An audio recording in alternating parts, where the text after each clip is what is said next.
Her. I'm Dominique McClain. Are you aware that you could be injured or even killed just because you look like you're up to no good? This comes with the stand your ground law. Under the stand your ground law, you can shoot and kill someone just because, and it's considered legal.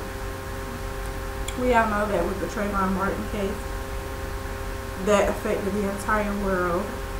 Everyone was offended or had an input on this case, which also resulted in a racial bias.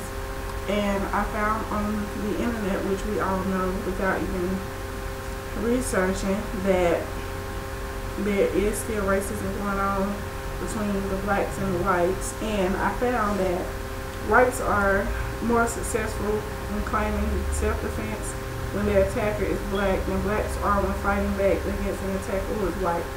Believe it or not, this could possibly be true, because we all know that, well, I don't know if we all know, but I'm sure we all are aware that those of us who are, if I was attacked by a white person, no one would really take it that serious.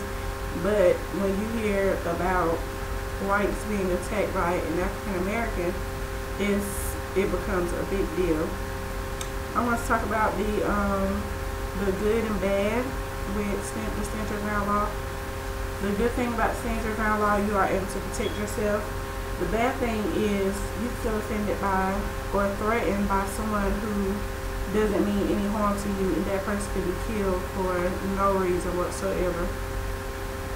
Also, I found where the FBI data shows that there was an increase in justifiable homicides since the stand your ground law has been passed. The average went from 13.2 between the years of 2001 and 2005 up to an average of 42 between the years of 2006 and 2012.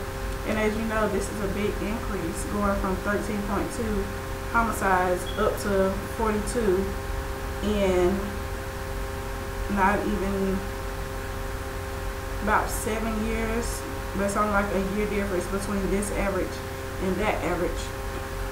I also found where before the stand your ground law, there was also something else called the Castle Doctrine.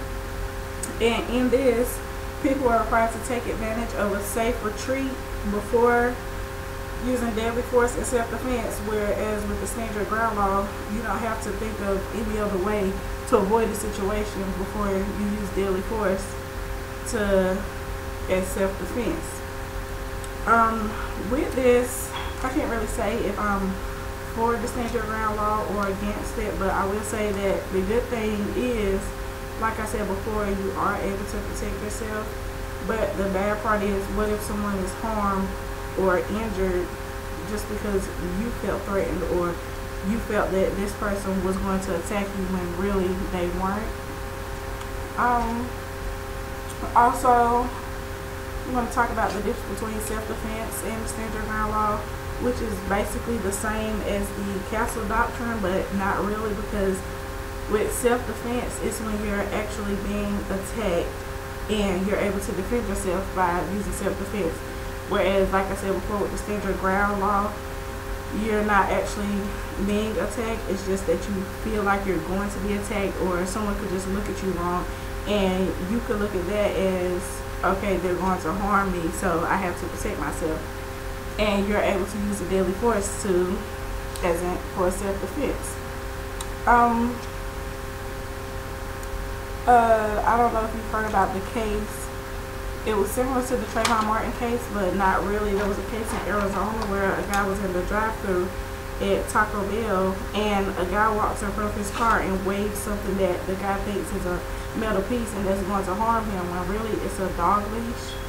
And after the guy waves the piece, he shoots and kills the man, and they're still going to trial for that. I'm not sure if that would be considered stand your ground law.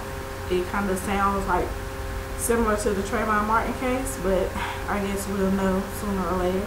There was also a case where the woman, she didn't actually shoot and kill her husband, but she fired shots at him, and they sentenced her with 20 years just for that, and no one was harmed, when really it was like she was defending herself because they have got into a physical argument, but they're not considering that a stand your ground law. I'm not sure if it would be stand your ground or self-defense, but to me it seems like more of kind of both, except for it's more self-defense because of the fact she was actually harmed. And that is all I found in my research. I hope you learned a lot today. Thank you for listening.